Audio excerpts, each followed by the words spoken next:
اسی زمانے میں حکومت پنجاب نے بوریوالا میں ایک ٹیکسٹائل مل قائم کرنے کا ڈول ڈال رکھا تھا۔ باقی بہت سے سرکاری منصوبوں کی طرح اس فیکٹری کی تعمیر میں غیر معمولی تاخیر ہو رہی تھی۔ مل کی تعمیر پر PWD کا جو عملہ مامور تھا، اس کا مستقل واویلا یہ تھا کہ رقم ختم ہو گئی ہے، مزید فنڈز فوراً فراہم کیے جائیں۔ ایک روز میں وزیر صنعت شیخ مسعود صادق کے ہمراہ بوریوالا پہنچا۔ صورتحال کا معائنہ کرنے پر انکشاف ہوا کہ تخمینہ سے کہیں زیادہ رقم خرچ ہو چکی ہے، لیکن کام ابھی تک جو کا توں پڑا ہے۔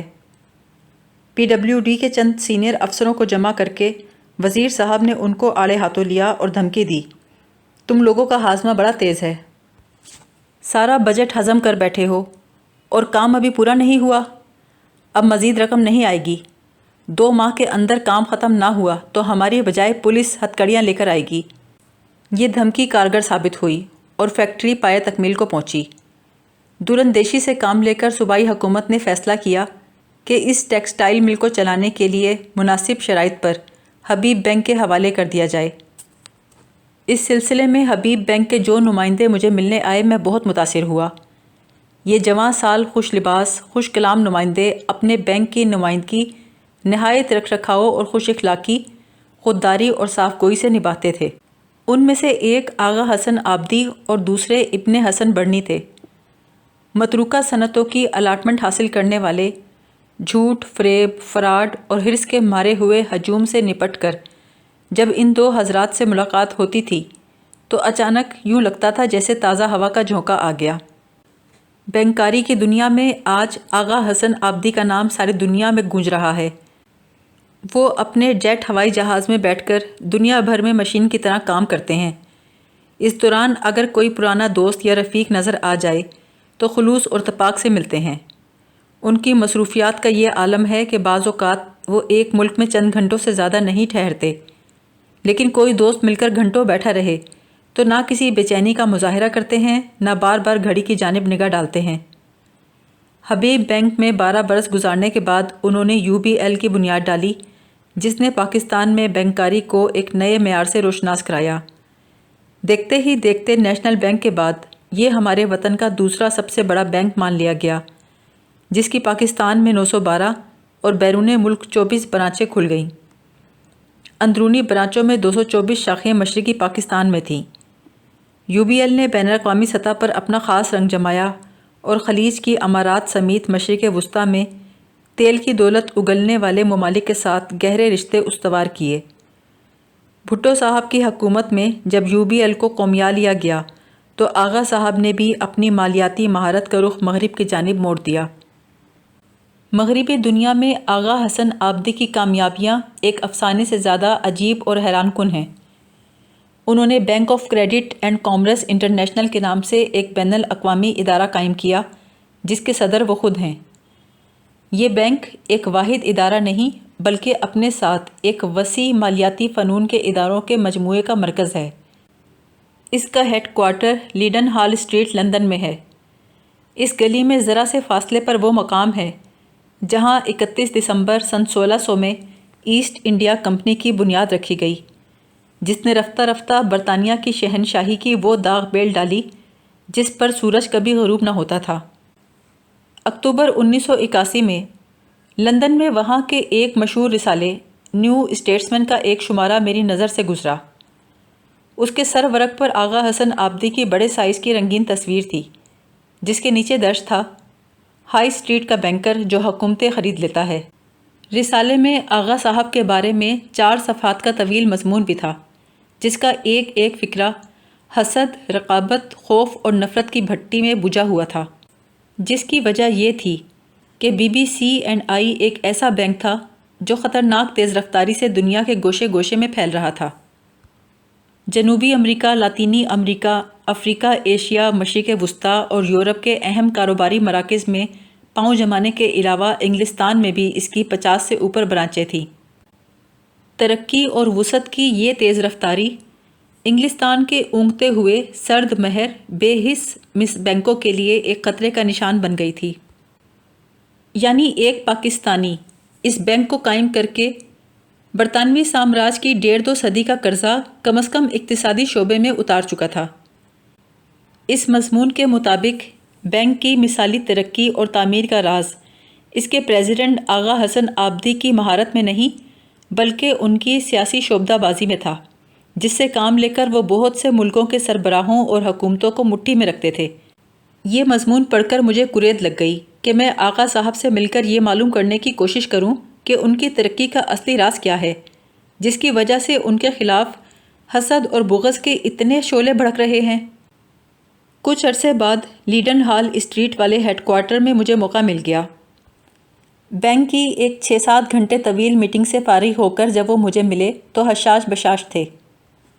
ہماری ملاقات 2 گھنٹے جاری رہی۔ اپنے کام کے حوالے سے انہوں نے کوئی دعوے کیے بغیر اپنے طریقہ کار پر انکساری سے روشنی ڈالی۔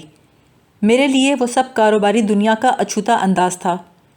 ان کی گفتگو سے میں نے جو تاثر لیا وہ یوں تھا: بینک ہو یا فیکٹری، کاروباری ادارے ہوں یا کمپنیاں، ان میں سرمایہ کاری کا بنیادی مقصد منافع کمانا ہوتا ہے۔ منافع کی کمی بیشی اس ادارے کی کامیابی یا ناکامی ہے، لیکن یہ پیمانہ صحیح نہیں۔ کامیابی کا اصلی راز اس بات میں ہے کہ ہماری مینجمنٹ سرمایہ کے ساتھ اخلاقی سرمایہ کا تناسب کتنا رکھتی ہے۔ مینیجر کا کمال یہ ہے وہ اپنے ساتھ کام کرنے والوں کی نفسیات میں پوری طرح گھل مل جائے۔ اس عمل سے مینیجر اور اس کے رفقائے کار الگ الگ فرد نہیں رہتے بلکہ ہر کوئی اپنی جگہ ادارہ بن جاتا ہے۔ اس کی وجہ سے انتظامیہ کا بورڈ ہر سطح پر ایک فعال کارکن کی شکل اختیار کر لیتا ہے۔ اختیارات کی مرکزیت ٹکڑے ٹکڑے ہو کر ہر سطح پر اختیارات کا خود اپنا مرکز بن جاتی ہے۔ مینیجر میں فہم کے علاوہ فراست کا ہونا لازمی ہے۔ اگر اس کی فراست حالیہ ماحول اور مقصد کے دائرے سے نکل کر آگے پھیل جائے تو مستقبل کے امکان کے علاوہ زندگی کا اعلیٰ مقصد بھی اس پر عیاں ہونے لگتا ہے۔ جو مینیجر اپنے سے بہتر اپنا جانشین تیار نہیں کرتا وہ ایک ناکام مینیجر ہے۔ صرف مالی منافع کمانا کافی نہیں، روحانی منافع کمانا بھی ضروری ہے۔ روحانی منافع صرف اس صورت میں آتا ہے جب ہم سچائی سے کہہ سکیں کہ ہم نے اپنی جانب سے دیا تو زیادہ ہے، دوسروں سے حاصل کم کیا ہے۔ دوسروں کو دینے کا راستہ کشادہ کرنے کے لیے BCCI فاؤنڈیشن کے زیر اہتمام بہت سے فلاحی ادارے چل رہے ہیں۔ کہیں ہسپتال ہے، کہیں محروم بچوں کے لیے اعلیٰ اسکول، کہیں ایسی کمیٹیاں قائم ہیں جو بیمار، معذور، مرحوم ادیبوں اور فنکاروں اور کھیل کے میدان میں نام پیدا کرنے والے کھلاڑیوں کے پسماندگان کے لیے مالی امداد فراہم کرتی ہیں۔ جس ملک میں بینک کی برانچ جتنا منافع کماتی ہے اس کا ایک خاص حصہ اسی ملک کے فلاحی اداروں میں صرف کیا جاتا ہے۔ اس کے علاوہ بینک کے 11,000 ملازمین کو ہر سال پورے سال کی تنخواہ کے علاوہ 3.5% تک اضافی رقم اس شرط پہ دی جاتی ہے کہ وہ اسے اپنی ذات پہ خرچ نہیں کریں گے بلکہ دوسروں کے کام آئیں گے۔ کوئی ملازم یہ کرتا ہے یا نہیں اس بارے میں پوچھ گچھ نہیں کی جاتی، یہ ہر شخص کے ضمیر اور اعتماد پہ چھوڑ دیا جاتا ہے تاکہ بینک کے دوسرے ملازمین کو دینے کی عادت ڈالی جائے۔ جس وقت میری آغا صاحب سے ملاقات ختم ہوئی شام کے 6:30 بج چکے تھے۔ بینک کی 10-11 منزلہ عمارت سناٹے میں ڈوب چکی تھی۔ آغا حسن آبدی کے عملے کا صرف ایک افسر موجود تھا۔ آغا صاحب مجھے لفٹ تک چھوڑنے آئے اور اپنے افسر کو میرے ساتھ نیچے بھیجا کہ وہ مجھے بینک کی کار میں بٹھا کر میری قیامگاہ تک پہنچا دے۔ لندن کی سڑکوں پر شام کا ٹریفک سیلاب کی طرح امڈا ہوا تھا اور میں کار میں بیٹھا سوچ رہا تھا کہ آغا حسن آبدی سرمایہ داروں کے جھرمٹ میں درویشی کی تعلیم دے رہے ہیں یا درویشوں کی منڈلی میں سرمایہ داری کا بیج بو رہے ہیں۔ آغا صاحب کے ہمدم دیرینہ ابن حسن بڑنی کے ساتھ بھی میری 20-22 برس پرانی دوستی ہے۔ پہلے وہ حبیب بینک میں تھے۔ بوری والا ٹیکسٹائل مل حبیب بینک کے پاس آئی تو اس کے جنرل مینیجر مقرر ہوئے۔ UBL کی بنیاد پڑی تو آغا صاحب انہیں اپنے ساتھ UBL لے گئے۔ آج کل وہ BCCI کے لندن ہیڈ کوارٹر میں ایک اہم آسامی پر تعینات ہیں۔ بڑنی صاحب محض بینکنگ کے تجربہ کار ماہر نہیں بلکہ نہایت اعلیٰ اور شائستہ ادبی ذوق کے مالک ہیں جو ان کو ورثے میں ملا ہے۔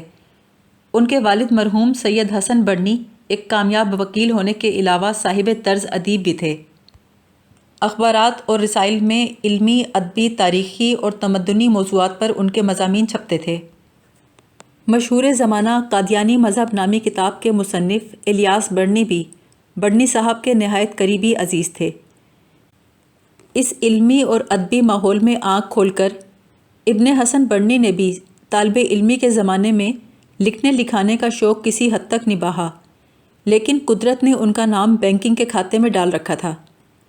جب نوابزادہ لیاقت علی خان متحدہ ہندوستان کی عبوری حکومت میں وزیر خزانہ تھے تو انہوں نے بڑنی صاحب کو مشورہ دیا کہ حبیب بینک پڑھے لکھے مسلمان نوجوانوں کو پاکستان میں بینکاری کا نظام سنبھالنے کی تربیت دے رہا ہے۔ انہوں نے یہ مشورہ بصر و چشم قبول کر لیا اور بمبئی جا کر حبیب بینک میں بھرتی ہو گئے، لیکن 35-36 برس کی انتہائی مصروف اور کامیاب بینکر کی زندگی نے بھی ان کے علمی اور ادبی ذوق پر کوئی زنگ نہیں لگنے دیا۔ وہ اب بھی نہایت شگفتہ نثر اور اچھی نظمیں لکھتے ہیں۔ ابن انشا کی پہلی برسی پر لندن کے جنگ ایڈیشن میں پھر تیرا وقت سفر یاد آیا کے عنوان سے ان کا جو مضمون شائع ہوا وہ آسانی سے فراموش ہونے والی تحریر نہیں ہے۔ بڑنی صاحب پابند صوم و صلاۃ آدمی تھے۔ اپنے دفتر کی گوناگوں مصروفیات میں چپکے سے اٹھ کر کسی گوشے میں جا کر نماز ادا کراتے تھے۔ حج کا فریضہ ادا کرنے کے علاوہ عمرے کی سعادت بھی کئی بار پا چکے تھے۔ لندن اور دوسرے مغربی ممالک میں بھی حلال یا غیر حلال گوشت کی تمیز رکھتے تھے۔ ان کے ہاتھوں پروان چڑھنے والے منصوبوں کے طفیل بے شمار نادار مریض شفا یاب ہوئے، بہت سے سوگوار خاندان پرسکون زندگی گزار رہے ہیں، یتیم بچوں کی تعلیم جاری رکھنے کے بندوبست ہو رہے ہیں اور یتیم بچیوں کی شادی کے اخراجات میں فیاضی سے حصہ لیا جا رہا ہے۔ بے شمار بیواؤں کے ماہانہ گزارا الاؤنس بھی مقرر ہیں۔ اس وسیع پیمانے پر ایسے فلاحی اور امدادی اقدامات کی کوئی تشہیر نہیں کی جاتی، لیکن خدائے رحیم و کریم خالق علیم و بصیر سے یہ کار خیر کس طرح چھپا رہ سکتا ہے؟ پنجاب کے ڈائریکٹر آف انڈسٹریز کی حیثیت سے اے حمید، آٹا پیسنے کی چکی والا محمد دین، آغا حسن آبدی اور ابن حسن بڑنی کے ساتھ میری ملاقات اس زمانے کی خوشگوار یادیں ہیں۔ باقی متروکہ صنعتوں کی الاٹمنٹ کا سارا کام ایک متعفن دلدل کی ناگوار سڑان کے علاوہ اور کچھ نہیں تھا۔